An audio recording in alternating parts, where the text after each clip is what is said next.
Hey guys, I'm Nicole and welcome to my channel. I thought I would do a short video today about some of the things I use to put in my garden beds or just in my in-ground garden even to kind of prepare it for planting. I don't do a whole lot, but we are getting ready to do that today. And so before I rip open these bags and just make a big mess of everything, I wanted to show you what I've got. First of all, last fall I went ahead and we have goats and I put a good bit of goat manure like over the top of the beds, which is a great compost, but it does need to rest for a while. It's kind of like more of a hot compost, and so you don't want to put that in your garden beds when you're just about to start planting. We also have rabbits, and for rabbit manure, it is not a hot compost, and so you can go ahead and put that in your garden bed like as you're planting things, and so I do use that as well. Our rabbits are just our pets, but I do use their manure as compost. I purchased something like this right here. This is, it's a Dr. Earth product, but I've purchased this product. I've purchased other ones that are very similar, and I just sprinkle this like over the top of the garden beds, and then I just kind of work it in pretty shallowly. I don't do it too deep. I'm trying to kind of build up my beds, like the stuff inside of it. I just want it to kind of rest under there, kind of doing like not a lasagna garden really, but I'm trying to do kind of more of a no-till method, and so I don't try to work it in too deep, but I do try to work it in just a little bit. And for the compost that I was not able to get enough, like from my goat manure or from my rabbits, I go ahead and I purchase just a very inexpensive compost from Home Depot or Lowe's usually. One year I did go to a local garden center and I was kind of disappointed in that, and so you just have to kind of know your garden center and know what they are, what they have in their compost. And this stuff is pretty inexpensive, but it has worked good for me. I have done like the Black Cow brand. I've used that before, but this year I've just gone with the cheapest stuff pretty much.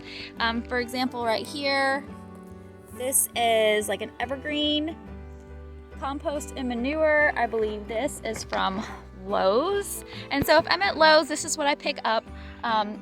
It's really much more expensive than it was last year, which was a little disappointing. I think it was around close to $4 a bag where I live in the North Georgia area, but in previous years it's more like been $2 a bag or under $1 or under $2 a bag, and so it's kind of disappointing. We're just seeing that inflation hit just everywhere, but this is what I get, and I usually try to get enough to do like one of these bags per raised bed that I have, and that way I just kind of put a layer over the top, and that works pretty good for me. And then also I have some things in the back of my car, and so I wanted to show you that. My husband and we went to Home Depot last night, and this is the brand of the more inexpensive compost or manure that they have at the Home Depot, and it's called Manure, and I've used this before in the past with success. I've actually made my own like raised bed mix with this using this topsoil and a type like of a peat moss, and I did that to fill up a lot of my raised beds whenever I was first starting out, and it actually worked pretty good and was a good base for everything, and it was much more inexpensive than buying like a raised bed pre-made mix. And so that's what I did whenever we were first getting started on our raised bed garden. It is over here.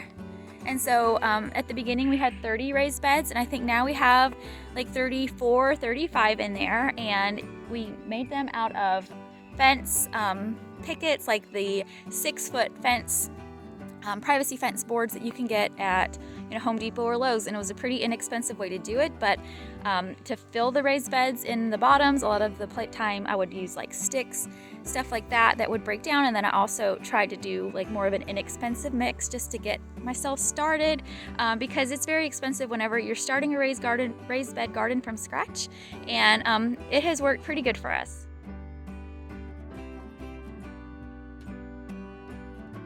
And over here is where we're working today. I tarped this area. It's a very bright blue tarp. I wanted to purchase a black tarp or green tarp, but the blue tarp was much more inexpensive, so I went with that. And so I've tarped the area to try to help or prevent weeds from growing. And then we had like a weed fabric around the whole perimeter of this garden, and it's just torn up to pieces. And so I got a more expensive weed fabric or weed barrier, and we are going to try to lay it around the outside of this garden. It's, I think, a 6-foot width, and so that's going to be better.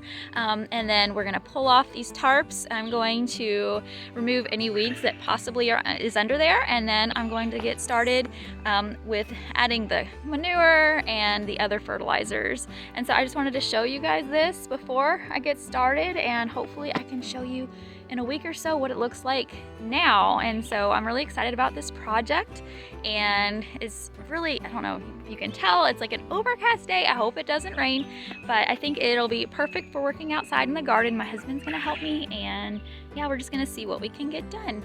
But thank you so much for stopping by with me today, and I will talk with you soon.